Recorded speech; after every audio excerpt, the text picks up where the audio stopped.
I will be talking on levels of maturity in seminarians.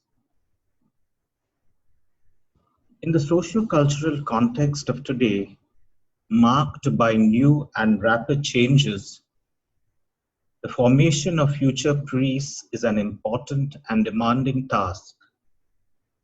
Optatum Totius and Pastoris Dabo Vorbis are two documents among many other documents that highlight human formation, including relationships with ethnicity, culture, economic background, education, and the new values of the world today as basis of priestly formation.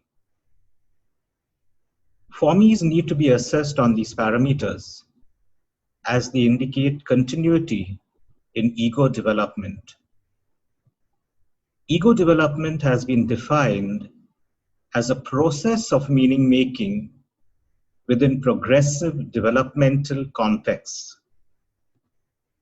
It is important that the ego development and identity of a formee corresponds to a developmental pattern of growth. Formeters face the challenge of looking at the personality of formees in this postmodern context. Formation needs to incorporate ethnicity, culture, economic background, education, and the new values of the world today as variables which are constitutive of the personality of the formees. Stability and changes in personality are looked at across the lifespan as individual differences in trait that are maintained in their rank order over time and the mean levels of traits over time. They indicate the average developmental course of traits across the lifespan.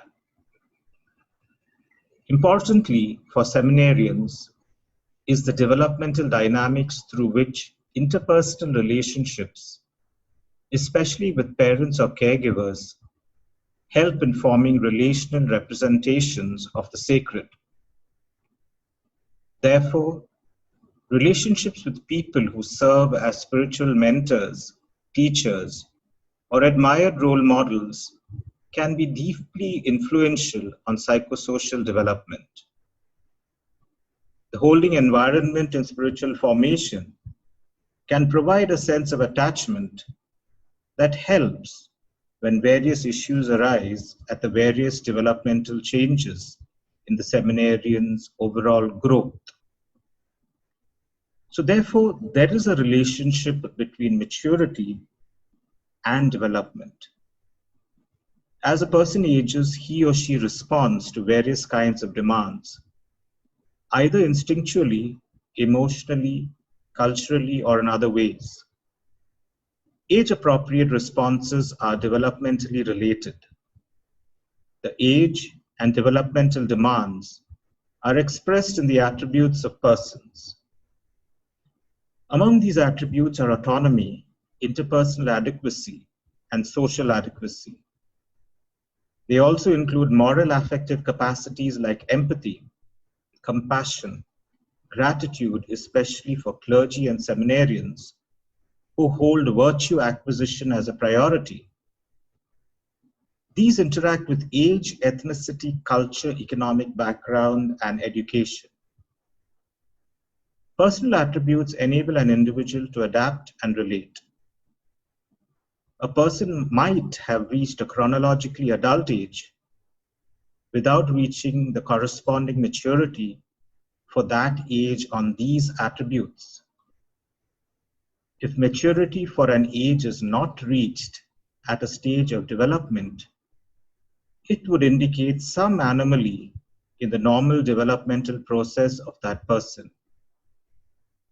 This could be because of fixations, where the person is unable to move on the natural course of development and instead is found in a previous stage of the development, not concomitant to the actual stage.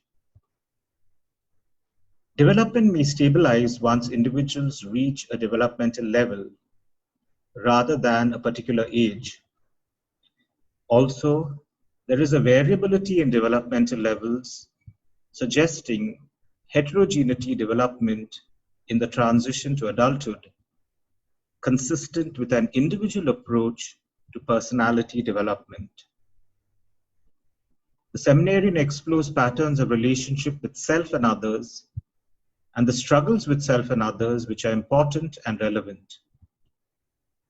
These processes are complex, as they involve not just relational changes, but also systemic changes. They could be transformatory.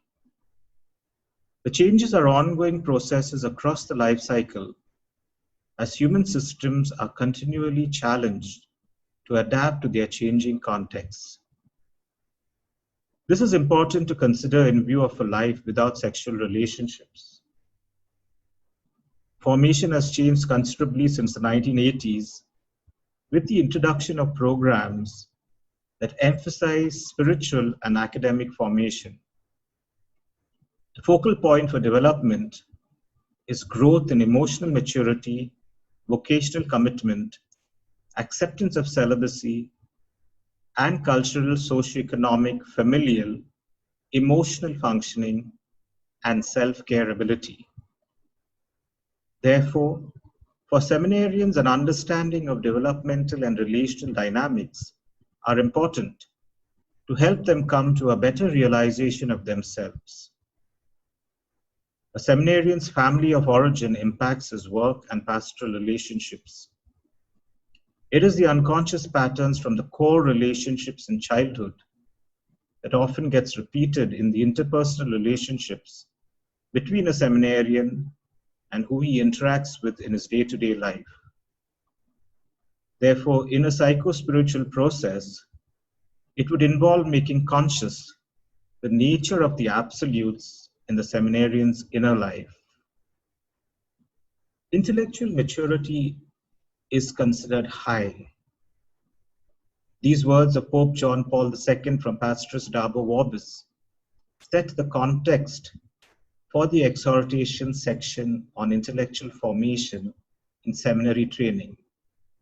And I quote him, "At the very heart of intellectual formation in the seminary, context is the development of pedagogies through which the student encounters the compassion and mercy of the Father, the obedience and humility of the Son, and the love of the Holy Spirit, all leading to a vibrant life of self-giving, witness to a secularized world." End of quote. Intellectual formation demands that faith and reason, spiritual growth and intellectual discovery move in fluid harmony. The transformation that occurs through conversion shapes the heart and mind of the student, and thus the formee becomes a person who is called to be an effective minister of the word and sacrament. Intellectual formation moves from an exercise of the mind to a transformation of the heart through repeated encounters with the Lord. The formee actively journeys with the Lord and allows him to approach, to speak, and to reveal himself and to others through study and prayer. A second important dimension is affective maturity in the life of a seminarian. The affective life of a person is the states and tendencies that a person experiences in an immediate manner that pertains specially to what the person experiences subjectively, and all of which influences his personality. Thus, viewed from this perspective, the affective life of any person is an integration of sentiments, emotions, and states of mind that make an individual person relate with the world inside and outside of himself. Thus, affectivity plays a central role in the constitution of the human psyche through relationships with reality, as well as in the formation of personal character through acts and habits. For seminarians, This is very important. The Catholic priesthood in India is culturally diverse. Therefore, formators need to realize that evaluation procedures and reports and the training of seminarians should be comprehensive and of high quality, and that in this training and formation, best practices are adhered to